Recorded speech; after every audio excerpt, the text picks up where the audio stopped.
Good morning. I am here to read chapter 19 of One Crazy Summer, and that is called, the title of this chapter is Civic Pride. I'm Mrs. Lipe and I teach fifth grade. We've been learning about civics since first grade. There was always a field trip to the fire station on Henry Street. We watched the same film about the firemen, the policemen, and mayor who kept our community safe and orderly. The film's narrator reminded every boy, from Ellis Carter to the Jameses, the Anthonys, and every other pants wearer, that they too could grow up to be guardians of our community. We girls were reminded that we could look forward to becoming teachers, nurses, wives, and mothers. Poets were never mentioned.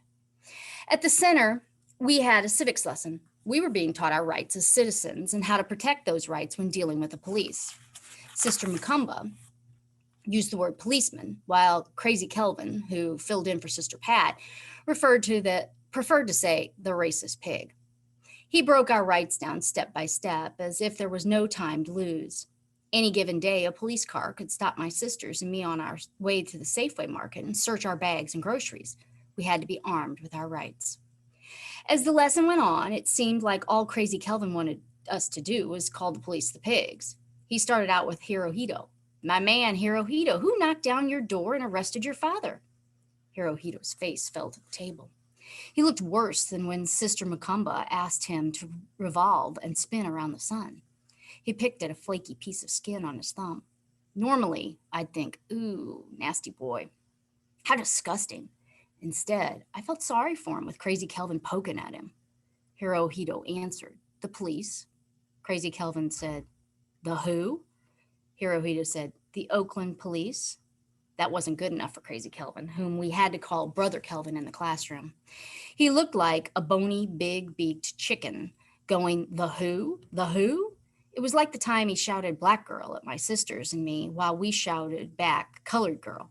It didn't take sharp eyes to see Sister Macumba was annoyed with her helper, and as usual stepped in to put an end to it. Crazy Kelvin was supposed to talk to us about our rights, not to stand there going, the who, the who. Big beaked Crazy Kelvin wasn't done. He said, the pigs broke down the door of a Vietnam War hero's house. The pigs cuffed him without respect for his rights as a citizen. The racist pigs then separated Brother Woods from his family because he dared to speak the truth to the people. Hirohito tried to show no change in his face, but he was changing on the inside, where people change when they're sad or angry. He looked directly at me, then looked away. I felt like I was supposed to say something to him, but I didn't know what. Sister Macumba thanked Brother Kelvin for being our guest speaker and showed him to the door. Fern tugged the hem of my top. I don't like him. Surely don't. I glanced Eunice Aiken's way. I had just found out what she had meant when we were out by the water fountain, that Hirohito's father was imprisoned for speaking out to the people. Hirohito's father was what Sister Macumba called a freedom fighter or a political prisoner. Although now that I knew, I didn't find any satisfaction in having found out. Imagine to have your father sitting down eating dinner or shining his shoes while watching TV, to have your floor blown off its hinges, to have your front door blown off its hinges and the police rush in, to see your father in handcuffs and led away. Hirohito didn't have to imagine. He knew. I had been scared once, truly scared for Papa. It happened 2 summers ago. Big Ma had gone back to Alabama ahead of us to visit family and take care of her house. We had packed up the Wildcat and had driven down to Alabama so my sisters and I could stay there for the summer. We'd been driving all day and all night, talk about being a long way from home. If we needed to stop, we found a gas station or a nice colored family to open their home to us. As we drove deeper south, down dark highways and even darker back roads, I felt like Dorothy in The Wizard of Oz. I told myself, Delphine, we are no longer in Brooklyn. Papa had pulled the car off the road so we could catch a few hours of sleep. I remember Vanetta snoring on one side of me and Fern with Miss Pattycake burrowed into my side. Somehow I managed to find myself snoring with my sisters and Papa. Then there was a loud rap against the window. Balls of flashlight ghosts had flown all around the back and front seats and all over our faces. It had been the state policeman. Papa had rolled down his window and shown the state policeman his license and said he was driving his girls down to see their grandma in Alabama. The state policeman didn't offer directions.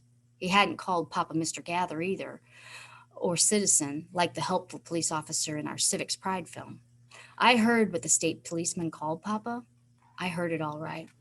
I held on to Fern tight, afraid for Papa, afraid Papa might talk back or fight back. When we had arrived at Big Ma's, I'd expected that Pa would have told Big Ma all about it, how we couldn't stop and pee anywhere we wanted to, how the state police had rapped on this window, what he'd called Papa, how Papa hadn't hauled back like Cassius Clay and socked the policeman's jaw into the next county. Papa could tell some stories. He speaks them so plain you believe every word. I knew Papa would have entertained Big Ma. But when Big Ma asked, "How'd the trip go?" Pa said, "We made it down, sure enough. You know, Ma, same old, same old." And that's the end of chapter 19.